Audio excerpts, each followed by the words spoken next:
self-nature of all dharmas, you can escape suffering and obtain enlightenment, peace, and joy.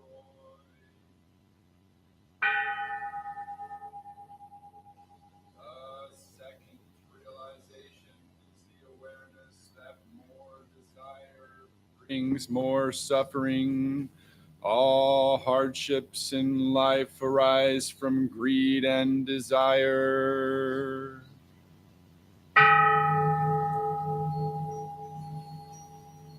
The third realization is the awareness that living simply, having few desires, leads to peace, joy, and serenity. Living simply allows for more time and concentration to practice the way and to help others.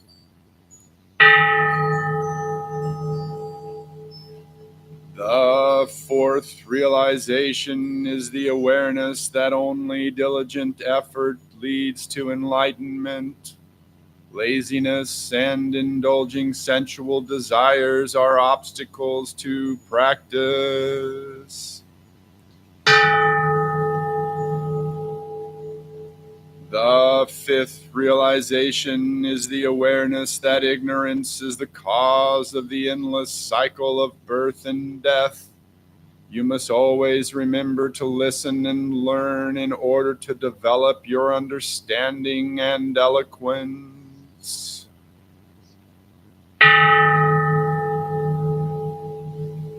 The sixth realization is the awareness that poverty creates hatred and anger, which in turn creates a vicious cycle of negative thoughts and actions. Followers of the way, when practicing generosity, should consider everyone, friends and enemies alike, as equal, not condemning anyone's past wrongdoing or hating those who are presently causing harm.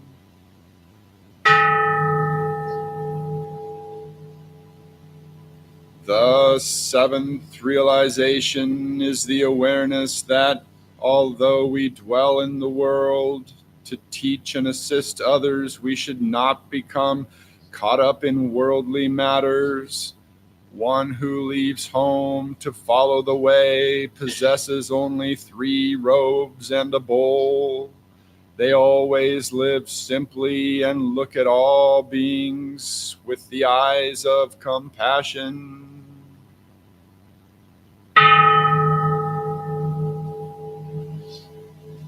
The eighth realization is that we do not practice for our individual enlightenment alone, but devote our whole being to guiding all others to the gates of enlightenment.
In your chant books, we'll find the incense offering.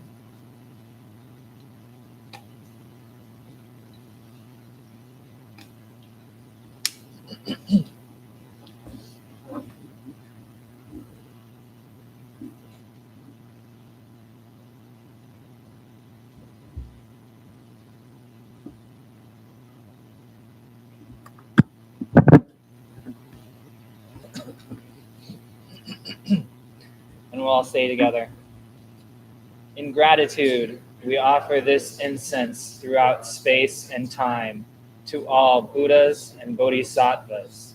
May it be fragrant as earth herself, reflecting careful efforts, wholehearted awareness, and the fruit of understanding slowly ripening. May we and all beings be companions of Buddhas and Bodhisattvas. May we awaken from forgetfulness and realize our true home.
Morning, everyone. Thanks so much for being here today. For those of you who I haven't met yet, my name is Ryan. I know some of you are joining us for the first time today. So that's you. Welcome. You don't need to know anything about Buddhism to be here. Just be relaxed. We were all new at some point. This is a space without judgment. Join in as much as you'd like, or simply sit back and listen. Either way, we all belong here.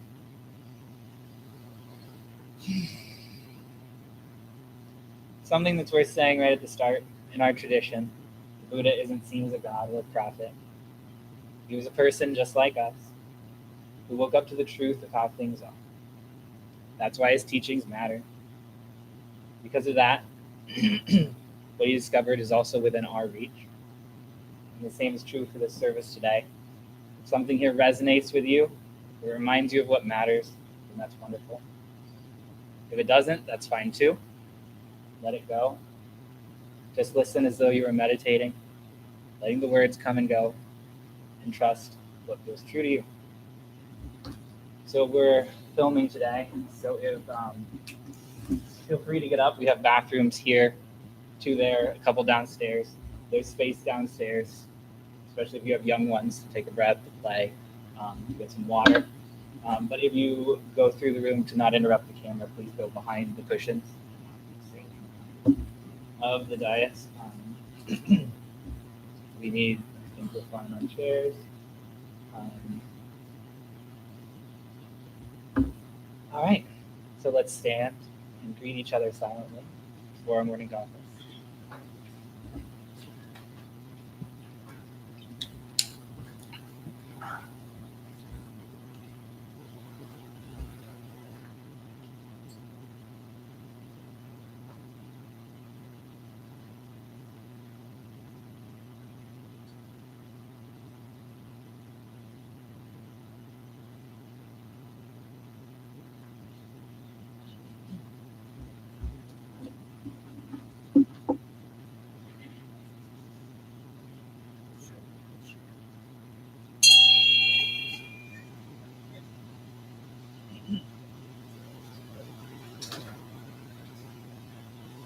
We're going to start with the refuge commitments, which are on page 3.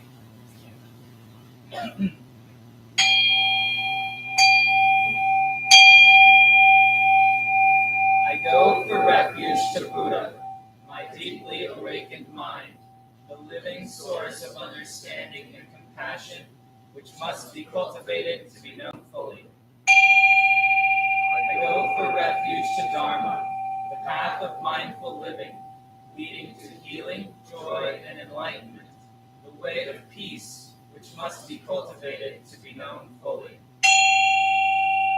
I go for refuge to the Sangha, the loving and supportive community of practice, realizing harmony, awareness, and liberation, which must be cultivated to be known fully. I am aware that the 3 jewels are within my heart. I vow to realize them. I vow to practice mindful breathing and smiling, looking deeply into things. I vow to understand living beings and their suffering. I vow to cultivate loving kindness and compassion, and to practice joy and equanimity. I vow to offer joy to one person in the morning, and to help relieve the grief of one person in the afternoon. I vow to live simply and sanely, content with few possessions, and to keep my body healthy. I vow to let go of all worry and anxiety in order to be light and free. I am aware that I owe so much to my parents, teachers, friends, and all beings. I vow to be worthy of their trust, to practice wholeheartedly, so that understanding and compassion will flower, and I can help living beings to be free from their suffering. May the Buddha, the Dharma, and the Sangha support my efforts. May the Buddha, the Dharma, and the Sangha support my efforts. May the Buddha, the Dharma, and the Sangha support my efforts.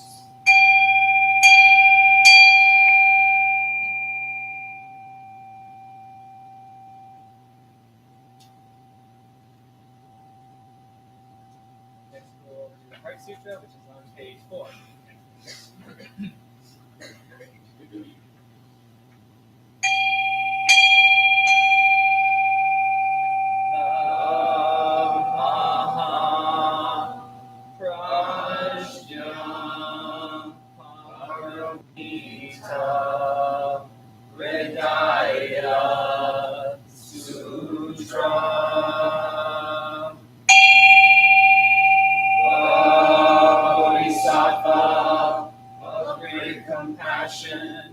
From the deep practice of prajna, paramita, perceive the emptiness of all 5 skandhas and liberate all beings from their suffering.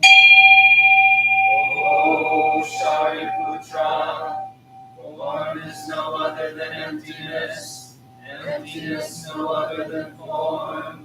Form is emptiness, emptiness form. The same is true of feeling, thought, impulse, and consciousness. O Shariputra, all dharmas are empty. They are not born nor annihilated. They are not defiled nor immaculate. They do not increase nor decrease. So in emptiness, no form, no feeling, no thought, no impulse, no consciousness. No eye, ear, nose, tongue, body, mind. No form, sound, smell, taste, touch, or objects of mind. No realm of sight. No realm of consciousness, no ignorance, nor extinction of ignorance, no old age and death, nor extinction of them, no suffering, no cause of suffering, no cease from suffering, no path to lead out of suffering, no knowledge, no attainment, no realization, for there is nothing to attain. The Bodhisattva holds on to nothing but prajna, paramita. Therefore the mind is clear of any delusive hindrance. Without hindrance there is no fear. Away from all delusive views, one reaches final nirvana. All Buddhas of past, present, and future, through faith in prajna, paramita, attain to the highest perfect enlightenment. Know then the prajna, paramita, is the great Dharani, the radiant, fearless mantra, the utmost supreme mantra, which is capable of allaying all pain. This is true beyond all doubt. Proclaim now the highest wisdom, the prajna, paramita. Gate, gate, hara gate, hara samgate, bodhisvaha. Gate, gate,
Good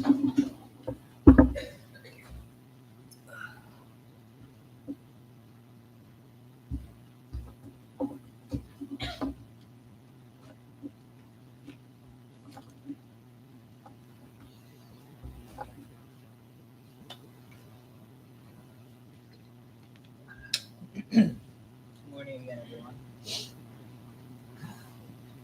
Today we have a class of preceptors, which is great. It's a big class. Love it. I'm going to talk about the second precept. As a beginner, it's tempting to see the precepts as a set of rules, a simple list of do's and don'ts. But the precepts are a lot more elusive. They're a guide for living our life as a Buddha. We want to know how to live in harmony with all beings, and we don't want to put it off until we are enlightened. Namely, the precepts are to undertake the training to abstain from the destruction of life, from taking that which is not given, from sexual misconduct, from false speech, and from intoxicants. Precepts are descriptive. They're not prescriptive. They don't tell us what to do. They're guidelines. Buddhism typically doesn't tell you what to do. It simply tells you that if you do this, here are the consequences. They're filtered through the lens of the current culture and Sangha, but at the end of the day, you are the final arbiter of what is right, good, and proper. You are responsible for your actions and their karmic consequences. But the precepts are personal. Your life is different from mine, and your truth is different from mine. No one can tell you how to live according to the precepts. Precepts are designed in such a way that no one can give you the answers. That's what your practice is for. The precepts are different from other vows. They're not something we take by our own effort. They're given, and we receive them, like being handed a compass for a long journey. Later vows, like the Bodhisattva vows, we take up ourselves, out of our own aspiration. But the precepts begin as a gift, pointing us towards the end. I once heard someone say that the precepts are like an old radio. Sometimes you only get static, but every so often you catch a station loud and clear. The second precept is like that. It's easy to miss its signal. People usually translate it as do not steal, which isn't wrong. But that's like a bit like listening to music through a single speaker. You can catch the melody, but you might miss the harmonies. In Pali, the phrase is short and elegant. Adindadana Varamani Sakipadam Samadhyam. I undertake the training rule to abstain from taking that which is not given. Few words, but they open a map to the mind. They're not just about physical things. They're about intention. They're about relationships. They're about the subtle ways we take things and pretend that it's nothing. They're about time stolen with a wandering mind.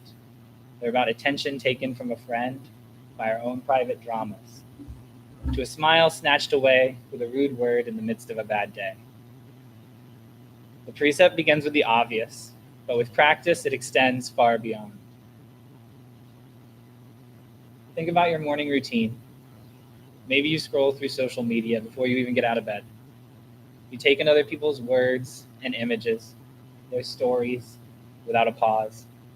It's not theft, but if we're honest, sometimes we consume without gratitude, without remembering that behind those images is someone's time and someone's heart. Precept asks us to slow down enough to see this invisible exchange. Or imagine you're in a meeting where one person dominates, taking up the space that could have been shared. No one walks out with a stolen laptop, but something has been taken nonetheless. Maybe it was opportunity, maybe it was respect. Precept is here too. It asks, am I taking more than I am giving?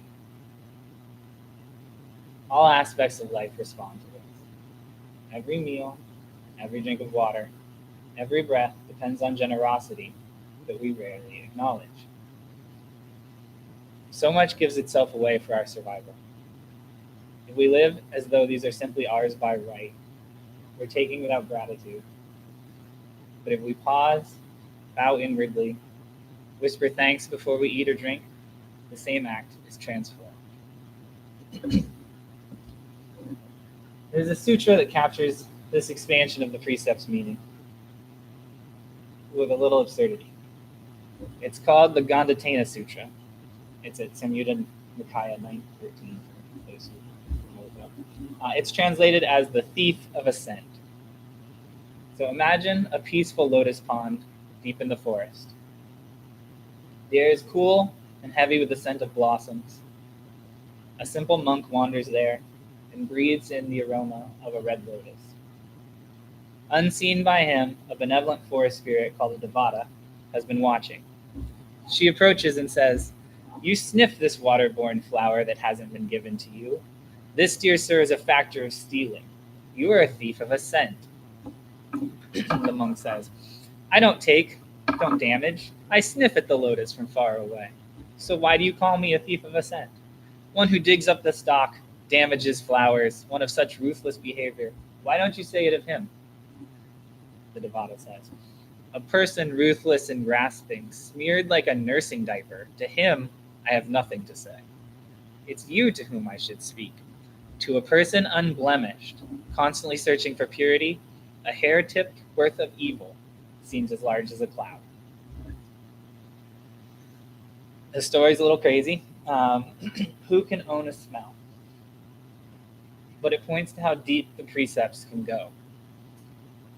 At the simplest level, the precept is clear. Don't take what belongs to someone else. Don't walk off with another person's phone. Don't base your livelihood on deception. Don't use force to take what isn't yours. That's the version we teach to kids. But you can do everything by the book and still take. Commentators on the precept have long noted it includes bribery, fraud, breach of trust, all forms of exploitation. But we can go deeper. We get a more subtle reading.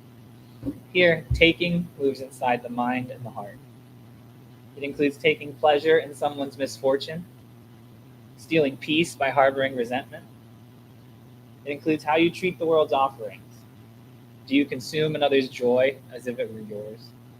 Do you smell the lotus and call it free? The Gandhatena Sutra is a teaching at this level. Even ascent can become a kind of theft if the mind clings to it. The training here is about not reconsuming, not feeding on what was never given. Maybe it happens for you at 3 a.m. when the world quiets down and your mind gets to spinning. You wake with a memory. Maybe it's an old grievance, a sliver of shame, an image of a friend's failure. You turn it over and over. You feed on it. The theft is subtle. You're taking peace from yourself and from the world by obsessively reconsuming the hurt. The Gandhatena Sutra says even these mental sniffs can be theft. Notice when the mind wants to reconsume and gently refuse. It's not a violent refusal.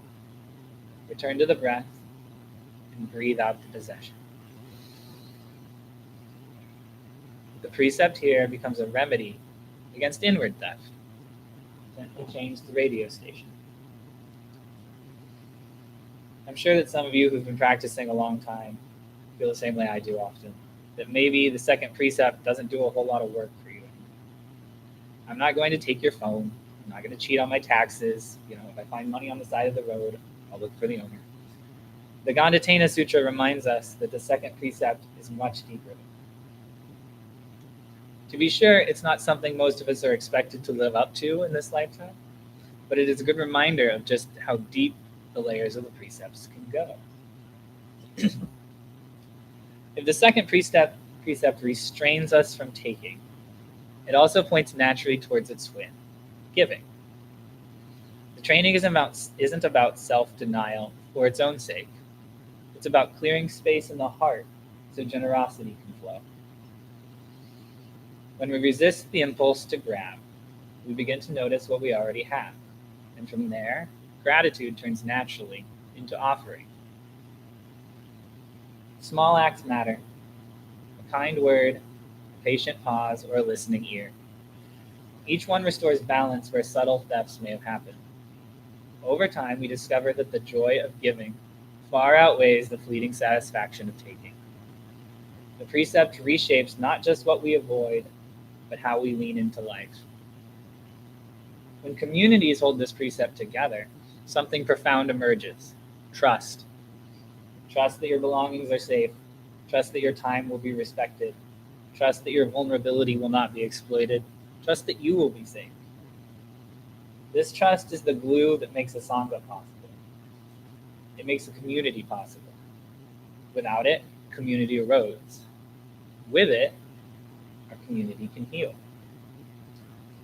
Someone once asked, the second precept forbids taking any pleasure that isn't openly offered. It was an earnest question, and the answer is both simple and subtle. The precept does draw a line around consent and openness, but it also asks us to look at our motives. Are we taking to fill a hole in the heart? If so, it usually ends in harm. The precept isn't a prison, it's a mirror. It shows us the hunger inside, and if we pay attention, it shows us how to cultivate fullness so we don't keep borrowing from others. But the precepts are not commandments. When we say training rule, the word training is essential. There are practices by which the mind learns to refrain repeatedly from taking. Over time, refraining loosens the muscles of greed and grasping. Tenisaru Bhikkhu, in a short essay on the healing power of the precepts, suggests that the precepts are designed to heal the wounds that habitual unskillful actions, what he says, make in us. They're tools for cultivating trust and self-respect. The second precept, properly practiced, is not just ethics. It's a method for repairing the small thefts that, unexamined, accumulate into deep loneliness. There's a point that's important here. Intention matters. The definition of theft used in the Vinaya requires that a person intentionally take something that belongs to another, that they know it belongs to another, and that they intend to deprive the owner of it. But the Gandhatena Sutra goes beyond that. It says that moral sensitivity sometimes exceeds legal categories. The person who takes sense may not intend harm in the ordinary sense. There's still a taking. In practice, this invites us to broaden our ethical sense beyond legality into the moral sphere. What happens when everyone acts within the letter of the law, but outside the spirit of generosity? We live in a society full of gaps. The precepts ask us to notice those gaps and choose to close them. Remember, these aren't metaphysical absolutes. They're to be undertaken voluntarily. As my first teacher, Aisu, likes to say, the work is where the rubber meets the road. You can perform the outward actions, not stealing, not lying, remain unmoved inside. Or you can let the precepts work like a practice, repeated with intention and attention until they alter how you go through the world. Tenisaru's essay on the precepts calls them healing practices. They're meant to mend the small erosion of trust in communities. It's why community matters. It's why the precepts matter. The precepts are not only personal, they're relational. I'd like to offer an exercise that takes the Gandhatena Sutra from an amusing story and makes it practical in our everyday life. It's short, but designed to be repeated. Repetition is the engine of training. It's called the return inventory. At the end of the day, take 5 minutes and inventory what you took that day. Not to punish yourself, but to see clearly. List the obvious things, and then listen for the quiet thefts. Did you take someone's time, their attention, or their story? Did it enrich you without harming them, or did it diminish them in some way? If it harmed, is there a way to restore balance? A word of kindness, a gesture of generosity? This isn't about shame. Shame collapses us into hiding. Remorse is different. It notices harm and points towards repair. This precept leans towards remorse, not shame. The training is effective only when it helps you repair rather than bury yourself. There's an elegance and subtlety here. The precepts do not demand perfection. contrary to what it sounds like in the Gandhatena Sutra. They ask for a mind that is vigilant in an affectionate way, vigilant so as not to be cruel to itself or others. They invite reparative gestures. If you inhale a scent you should not have, perhaps the reparative gesture is not a formal apology. Sometimes it's the intention to let go, to give the scent back to the universe by not reliving the moment. Sometimes it's a simple act of generosity. Offer something else freely. Offer a cup of tea. Offer your listening. Give a piece of time without expecting return. The beautiful thing is, when you practice the precept deeply, your sense of ownership softens. You start to see the world as a web of gifts. What we think of as mine is really borrowed from the earth, from community, from the universe itself. You move less like a guard in a fortress and more like a guest in a home, respectful, generous, and alive. The Gandhatena Sutra leaves us with a simple image. The monk inhaling, the spirit reminding him that even the smallest act of taking can matter to a heart that seeks purity. That can feel uncomfortable. You may see yourself as a thief in moments you've never considered. But that discomfort's also cleansing. It's the radio turning in more clearly. So when you catch the scent of a flower, enjoy it. Then let the fragrance pass and breathe in the lesson instead. The second precept is not about deprivation. Let the precept be your practice of returning gifts to the world. It is a practice of small courtesies that over time composes a life of less taking and more giving. So may your day be full of small reparations. May you be a person who knows how to receive without taking. May the lotus remain a lotus, and may the radio inside you find a gentle station.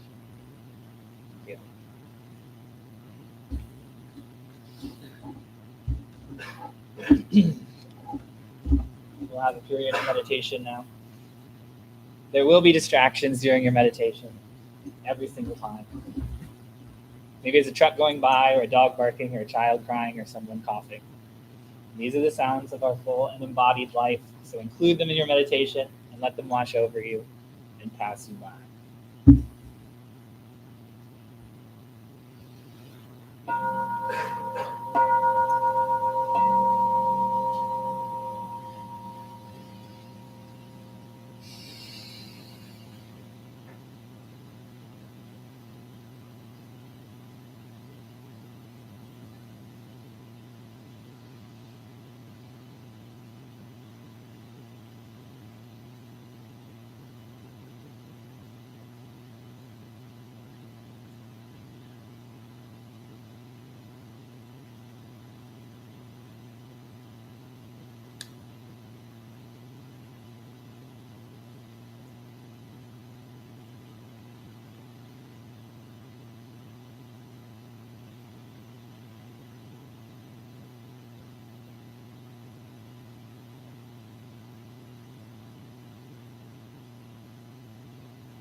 everyone.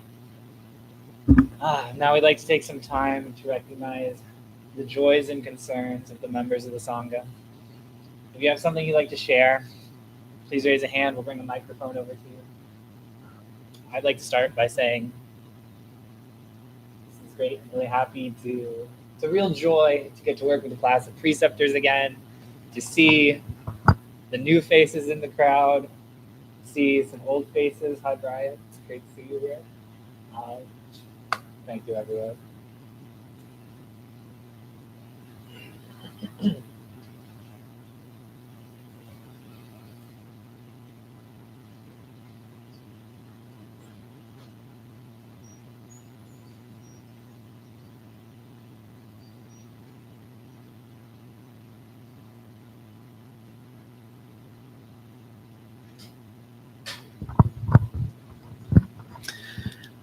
Hi, Sangha. My name's Eric. My joy is that I made it here successfully. I had to take a really old beater truck that I don't have a lot of confidence in, but I made it here.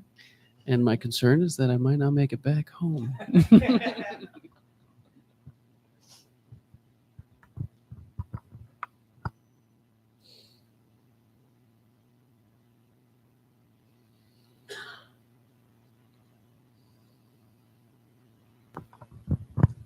Hello, Sangha. My name is Sean, and I had the joy this weekend of going to an event called Bus Boo, where there were about 50 or 60 VW buses camping out at Hungry Horse Campground down indoor, and it was a wonderful time.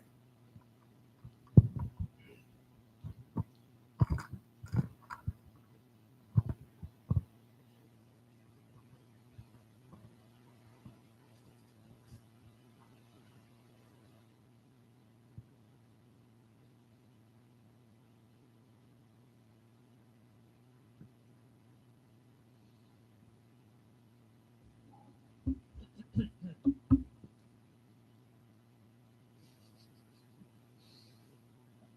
there any online? All right. Well, thank you, all those who shared. I know that there's a lot of concern that people aren't quite willing to share this week. So when we end our services here, we always end with reciting the 4 Bodhisattva vows. But there's another fourfold Bodhisattva vow in the Lotus Sutra.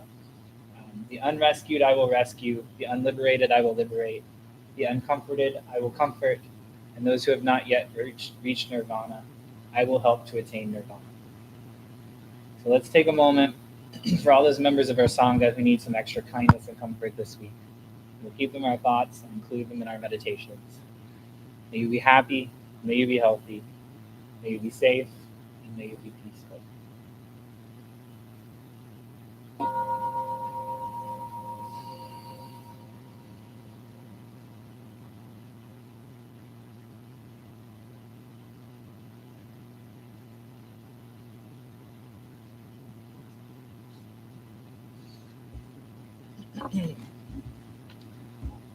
Temple announcements. October, we have an online meditation group Wednesdays, 6 to 6:45 on Zoom. Contact Reverend Kunga and Kunga to see the newsletter for more information on that. Thursday, Dharma discussion group. That is a lot of fun. It's every Thursday, 9:30 to 11. We're currently reading Zen and the Art of Saving the Planet by Thich Nhat Hanh. It's really fun. Come to that if you can. Let's see, so we have a Fundamentals of Buddhism class next weekend, 9 to noon. That's October 11th for the basics of Buddhist philosophy, meditation, texts, things like that. So you can contact Sun Shin or check the newsletter for more information on that. The Buddhist Mutual Aid Sangha will also meet next week after service. Again, more info in the newsletter. We have a board meeting of the temple on October 19th. That's open for anyone to come, or you can join via Google Meet. The silent retreat is October 25th. That's an all-day believe it's Saturday. Yes, Saturday. That's an all-day retreat, 9 to 4. And then we have a potluck for Uambanda Day, October 26th. We have Buddhist-based recovery meetings every week. They're here Monday, Friday, and then at the Alano Club on Wednesdays. They're at 6:30 for meditation. And then the Friday one is during the day at 10:30 and 10:30. Check the newsletter for more information on that. Do we have a Donna announcement?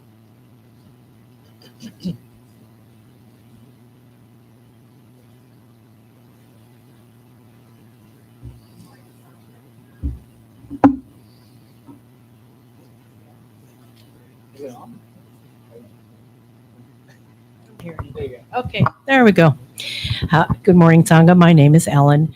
The word dana in our practice means generosity, and there are millions of ways of demonstrating generosity every single day, every single day. Here at the temple, being generous with your time certainly helps out a lot. No one here receives a paycheck for doing anything. Everything that happens here happens because someone was generous with their time, including greeters at the door, our tech support, which is desperately looking for more help. So contact John. Being a Donna announcer, you get to hold a microphone. It's pretty cool. We're very organized now. Thanks so much to Jeremy and Ashton. We actually do have a name now, which is really cool. We're called the Dharma Disciples. So come on, don't you want to do that? It's pretty cool. Also, like I said, no one receives a paycheck here. This place has lights on and we pay the rent, and because people are being very generous with their financial support for the temple. We have Dana boxes at either end of the Dharma hall. Each one has a QR code. The box has a little opening with it, so you can deposit some cash when you can, or a check if that helps too. Also, if you're watching from home today on YouTube, there's a drop-down menu that will take you directly to PayPal. If you go to the temple's website, zengr.org, also it will take you directly to the donate button. I think that's it. Thank you.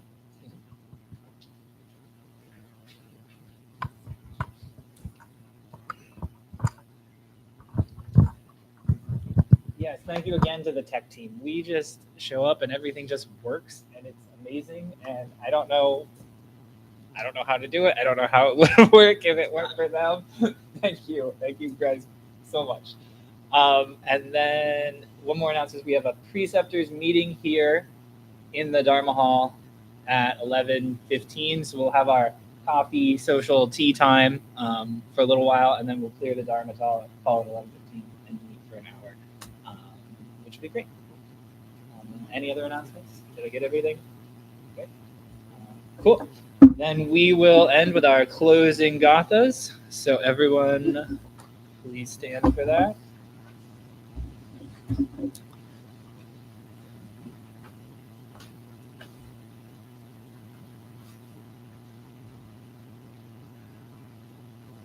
We say together, for all unskillful actions ever committed by me since of old, on account of my beginningless greed, anger, and ignorance, born of my body, mouth, and thoughts, now I atone for them all. Vast is the robe of compassion, a formless field of benefaction. I wear the Buddhist teachings for the benefit of all sentient beings. All beings, one body, I vow to liberate. Endless flying passions, I vow to uproot. Dharma gates without number, I vow to enter. The great way of Buddha, I vow to attain.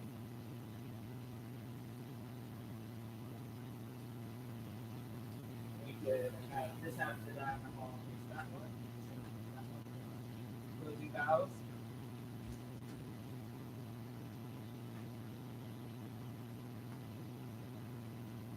Thank you, everyone.